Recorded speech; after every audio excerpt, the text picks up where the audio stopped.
ራሴ ደውዬ አናግረዋለሁ። ይችን የምታክል ልጅ እስከ ዛሬ ድረስ ለምን እንደማይጠይቃት እኔ ራሴ ደውዬ ጠይቀዋለሁ። ያረግሽ ነው ማርቲ። አበጌልም ዳጣን ሲጥ አድርጋ በትራስ አፍና ልትገላት ስትል እንግዲህ ናታን ደርሶ አድኗታል ማለት ነው።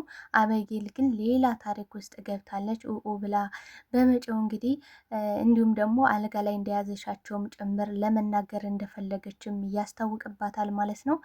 ናታንን ከዚህ ክፍል የማትወጣ ከሆነ ብዬ ጭዌ አልጋ ላይ የይዣቸዋለሁ ብዬ እናገራለሁ። አሁን ላይ ሁሉም ሰው እኔን ያምነኛል በማለት እንግዲህ እየዛተችበት ትገኛለች ማለት ነው። ሰላም ጤና ይስጥልኝ ውድና የተከበራችሁ የቻናሌ ቤተሰቦች፣ ተወዳጁን ድራማ ዳጣ ቀጣይ ክፍል ወደ እናንተ ይዤላችሁ መጥቻለሁ። በዚህ ክፍል ላይ ብዙ ነገሮች ተፈጥረዋል። ቀጣይስ ምን ሊፈጠር ይችላል የሚለውን እንግዲህ የምናወራ ይሆናል። ታዲያ ተወዳጆች ቪዲዮውን ስትጀምሩ ላይክ እንድታደርጉና እስከ ቪዲዮ ፍጻሜ አብራችሁ እንድትቆዩ በአክብሮት እየጋበዝኳችሁ ናታንም የመጣው ይምጣ እየፈለግሽውን በይ በማለት እንግዲህ ዳጣን በመቀስቀስና በማረጋጋት ላይ ይገኛል። አበጌል ግን እብደቷ እንደቀጠለ ነው ማለት ነው። ቅናት ገብገብ አድርጓት ነበረ። አሁን ላይ ደግሞ በቃ ዳጣ እንደምትወጣ ነበረ እሷ የምታውቀው። ነገር ግን ከመውጣቷ በፊት እኔ ማንነቴን እኔ አበጌ ማን እንደሆንኩ ማወቅ አለባት በማለት እንግዲህ በትራስ አፍና ልትገላ ስትል ነው እንግዲህ ናታን የደረሰላት ማለት ነው። ናታን እንግዲህ እንደተለመደው ዳጣን ሳያያት ቻው ሳይላትም ተኝቶ አያውቅም ነበርና ሳሎን ላይ ቁጭ ብላ ስጠብቀው ነበረ ዳጣ። ነገር ግን አበጌል ስላለች ሌላ ችግርና ሌላ ጦስ ውስጥ እንዳይፈጠር በማለት እንግዲህ ናታን ገብቶ ከክላሱ ነበረ። ነገር ግን በቃ በስተመጨረሻ ሁሉም ተኝቷል ብሎ አስቦ ስለነበረ ዳጣል ቻው ለማለትና እንዲሁም ደግሞ መረጋጋት እንዳለባት አቶ ደረጀንም ሁለቱ ተነጋግረው ማሳመን እንዳለባቸው በቃ አባዬን ማሳመን አለብን። አንቺ ከዚህ ቤት መውጣት የለብሽም፣ መውጣትም ካለብኝ እኔ መውጣት አለብኝ ወይም ደግሞ አንቺ ከወጣሽ እኔ አንድ ቀን እዚህ ቤት አላድርም ብሎ አስረግጦ እየነገራት ነበረ። አሁን ላይ ደግሞ ወደ እሷ ክፍል የመጣው እንግዲህ አበጌል መታ እንደዚህ አይነት ነገር ጥቃት ታደርስባታለች ብሎ አስቦ አይደለም። ነገር ግን የመጣው ዳጣን ቻው ሌላትና እንደገና ደግሞ በቃ አባዬን ማሳመን አለብን ብሎ ሊነግራት ነበረ። ነገር ግን እጅጉን ያላሰበውና ያልጠበቀው ነገር ነው የገጠመው የነበረ ማለት ነው። እንግዲህ ወይዘሮ ማርታ አምራ ነበረ በቃ ዳጣ መውጣት አለባት፣ ቀለል ያለ ቤት እዚህ አካባቢ እንከራይላትና ትውጣ፣ ምክንያቱም የስጋ ልጄ ወታ ዳጣ ደግሞ ከቤት እንድትቀመጥ አልፈልግም። ምክንያቱም ዳጣ የጎዳናን ህይወት ታውቀዋለሽ፣ ነገር ግን አበጌ የትም ወታ ታውቅም። በዛ ላይ ደግሞ የራሳችን ልጅ ትተን የራሳችን ልጅ ጎዳና ላይ ወጥተን የሰው ልጅ መያዝ የለብንም እያለች እንግዲህ ለአቶ ደረጀ እየነገረችው ነበረ። አቶ ደረጀም እንግዲህ ዳጣ ማለትም ወይዘሮ ማርታ በምንም ሁኔታ እንድትከፋና በትዳሯ ላይ እንድታዘን ስለማይፈልግ እሷን ማሳዘን ስለማይፈልግ እሺ በቃ እንከራይላታለን ብሎ ነበረ። ነገር ግን ዳጣን እንግዲህ ከዚህ በኋላ በቃ ቤት ልከራይልሽ ነው፣ በዚሁ ደስተኛ ነሽ ወይ በማለት እየጠየቃት ነበረ።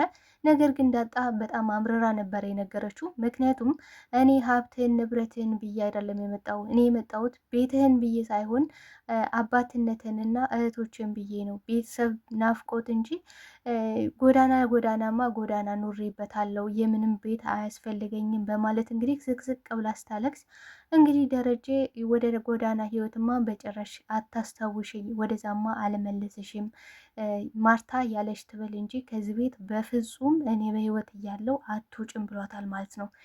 እውነት ለመናገር ዳጣ ይሄ አይገባትም። ምክንያቱም ናታን ጋር ከተዋደዱ ሁለቱ ከተዋደዱ ምን ችግር አለው አብሮ ቢሆኑ? በዚህ ጉዳይ አቶ ደረጀ ምንም አይነት ተቃውሞ የለውም። ዳጣና ናታን አብሮ መሆናቸውን በፍጹም የሚጠላ ሰው አይደለም። ምክንያቱም አበጌ ናታን አይወዳትም። እሱ ካልወደዳት ደግሞ ምንም ማድረግ አይቻልም።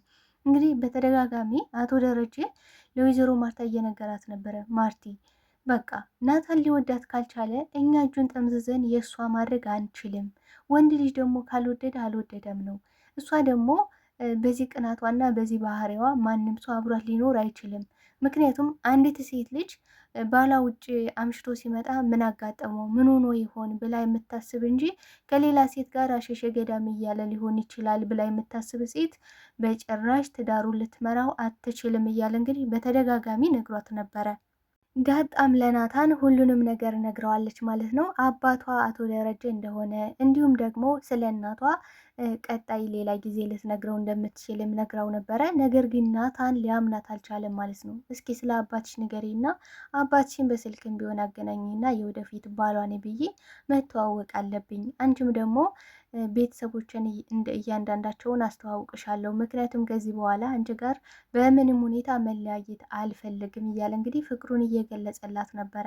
በቃ ወደፊት ልጆች ወልደን አብረን ብዙ ነገሮች ይጠብቁናል። ስለዚህ አሁን ላይ እየደረሰብን ያለ ፈተና እንደ ፈተና እንዳታዩ፣ ምክንያቱም የሆነ ነገር ስትጀምሪ ሌላ ከባድ ፈተና ሊመጣብሽ እንደሚችል ማሰብ አለብሽ እያለ እንግዲህ እየነገራት ነበረ። እሷም እንግዲህ ከዚህ በኋላ እግዜር ያበርታኝ እንጂ ምን ማድረግ እችላለሁ፣ ግን ዛሬ ስለ አባቴ እነግርሃለሁ ሁሉንም ነገር ብለው ነበረ። እንግዲህ አባትሽን በፎቶም ቢሆን ያሳይኝ ስላት እሺ ብላ እንግዲህ አቶ ደረጀን ስታሳየው በጣም ነው የደነገጠው ናታን። ማለት ዳጣ ከዚህ በፊት እንግዲህ ብዙ ነገሯ ቀልድ ነው። በጣም ስለምትቀልድ ስለምትጫወት፣ ከሰዎች ጋር ስለምትግባባ እየቀልደች ነበር የመሰለው። በፍጹም ሊያምናት አልቻለም። የምር አባቴ ነው ደረጀ ማለት አባቴ ነው፣ ነገር ግን ስለ እናቴ ሌላ ጊዜ እነግራለሁ ስትለው በፍጹም አይሆንም አባዬ ማለት አሁን ላይ እንደ ልጆቹ ስለሚያይሽ እንደ አባት አንቺም ልታዩ ትችያለሽ፣ ግን በፍጹም የስጋ አባትሽ ሊሆን አይችልም ነበር ያላት። ምክንያቱም በፍጹም ለማመን የሚከብድ ነው። በቃ ደሬ እንደዚህ ያደርጋል፣ ከሚስቱ በላይ ሄዶ ሌላ ልጅ ይወልዳል። እንደገና ደግሞ በቃ ማርታን ምን ያህል እንደሚወዳት አቶ ደረጀ ማንም ሰው ይመሰክራል ማለት ነው። ስለዚህ በምንም ሁኔታ በስህተት እንኳን ቢሆን ይሄን ነገር ሊያደርገው እንደማይችል ናታን ለራሱ ለጭንቅላቱ አሳምኖታል ማለት ነው። ስለዚህ ዳጣውን እውነቱን ሀቁን ነባራዊ ሀቁን እንግዲህ እየነገረችው፣ ግን እሱ እያሾፈች ነበር የመሰለውና በቃ አሁንም ትቀልጃለሽ አንቺ በቃ አሁንም ማሾፍ ላይ ነሽ። እኔ እኮ እውነትና ስሬስ ነው እያወራሁሽ ያለሁት። በእውነት እኔ ቤተሰቦችን እንድታስተዋውቂኝ እፈልጋለሁ። እኔም ደግሞ ላስተዋውቅሽ በጣም ዝግጁ ነኝ እያላት ይገኛል ማለት ነው። እንግዲህ ማርታም ከናታን በተደጋጋሚ እንድትርቂ ነግሬሽ ነበረ፣ ከዚህ በኋላ በቃ ይህ የመጨረሻ ውሳኔ ነው ብላለች ማለት ነው። እንግዲህ አቶ ደረጀንም እያስጨነቀሽው ነበረ መጀመሪያ ላይ። በቃ ደሬ ከዚህ በኋላ ዳጣ ከዚህ ቤት መውጣት አለባት፣ ምክንያቱም የገዛ ልጄ በዚህ ሁኔታ ስትሰቃይና እንደገና ደግሞ ራሴን ላጠፋ ነው እያለችኝ ነው። ስለዚህ ልጄን ማጣት አልፈልግም። እሷ ደግሞ የሰው ልጅ ናት። ስለዚህ አቶ ሲሳይ ለምንድን ነው የማይፈልጋት? እችን የምታል ጨቅላ ልጅ እሱ እስከ ዛሬ ድረስ ደውሎላት አያውቅ፣ አይፈልጋት።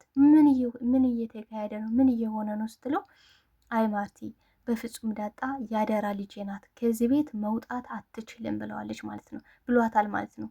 እንደዚህ ሲላት እንዲ ታዲያ ምንድን ታዲያ ናታን ይውጣ ብላለች እንግዲህ ማርታ ማለት ነው። ምክንያቱም የጥላቸው መንስኤ አሁን ላይ ናታን ስለሆነ አሁን ናታን ይውጣ ስትለው ናታን በፍጹም አይሆንም፣ ምክንያቱም እሱም የአደራ ልጅ ነው ብሏታል ማለት ነው። እንግዲህ ናታን ማለት እንግዲህ የአደራ ልጃቸው እንደ ልጃቸው የሚያዩት በጣም ምን እንደምላቸው አላውቅም። የጓደኝነት ጥግ በቃ እንዴት ነው በቃ ጓደኝነት የሚገለጸው? እውነተኛ የበረሃ ጥላ ነው ይባላል እና ልክ እንደዛ ናቸው። ስለዚህ ናታን በፍጹም መውጣት አይችልም።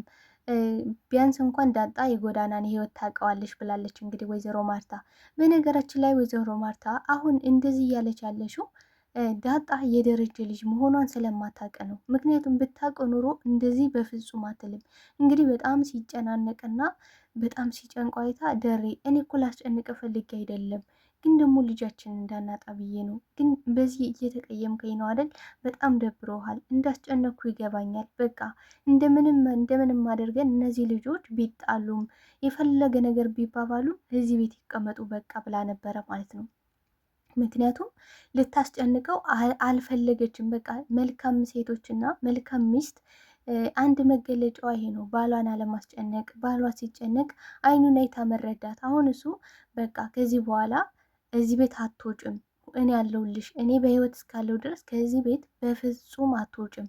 እንደገና እስከዛሬ ያሳለፍሻቸው ስቃይና መከራ በፍጹም አይደገሙም ብሎ እንግዲህ ለዳጣ ቃል ገብቶላት ነበረ አቶ ደረጀ ማለት ነው። አሁን ላይ ምን እንደሚላት ግራ ገብቶታል። ምክንያቱም አይ በቃ ዳጣ ምንም ይውጣ ምንም ከዚህ ቤት መውጣት አትችልም ብሎ እንዳይነግራት ዳጣ ማለትም ወይዘሮ ማርታ ሊደብራት ነው፣ ሊከፋት ነው።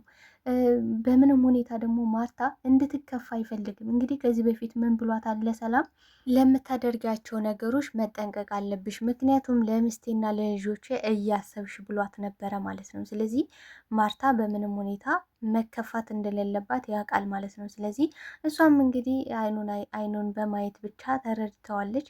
ዳጣም እንግዲህ እንድትኖር ፈልገው ነበረ። እንግዲህ ዳጣም ምንም የለብኝም በማለት እንቅልፏን ተኝታ ነበረ።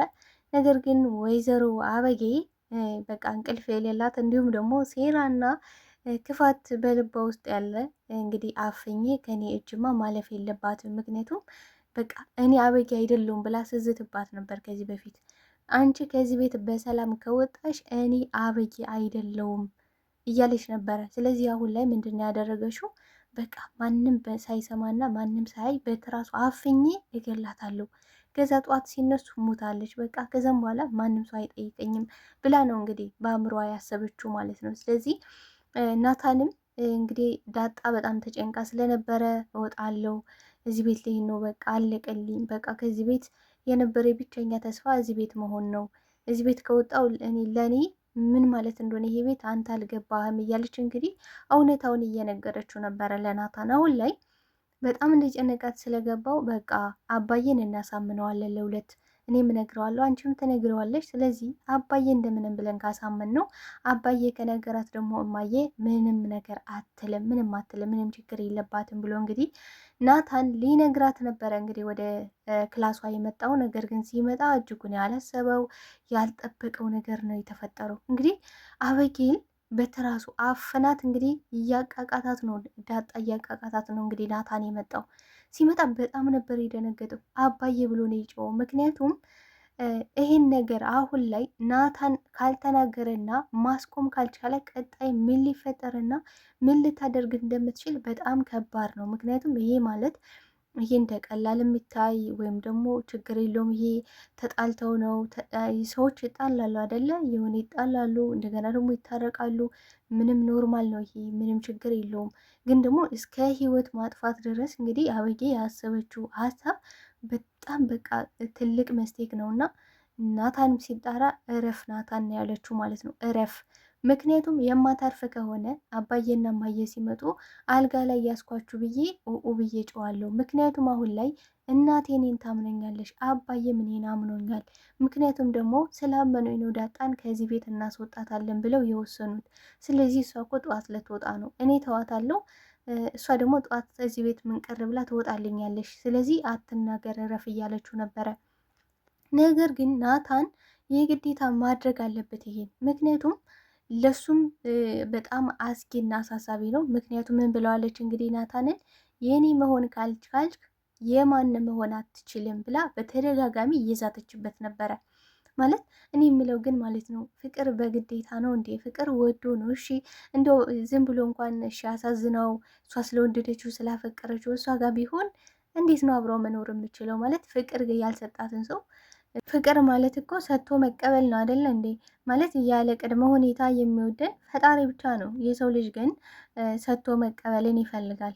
በምላሹ መልስ ይፈልጋል፣ ግብረ መልስ ይፈልጋል። ስለዚህ አሁን ላይ አበጌል እያደረገችው ያለችው ነገር ግን በቃ ዳጣ ከሱ ጋር አትሆን እንጂ ሌላ ምንም ችግር የለባትም። እንግዲህ ከዚህ በፊት ዳጣ ከመምጣቷ በፊት አበጌል ምንም ሰላምን በበኩላ ከአንቺ ከዚህ ቤት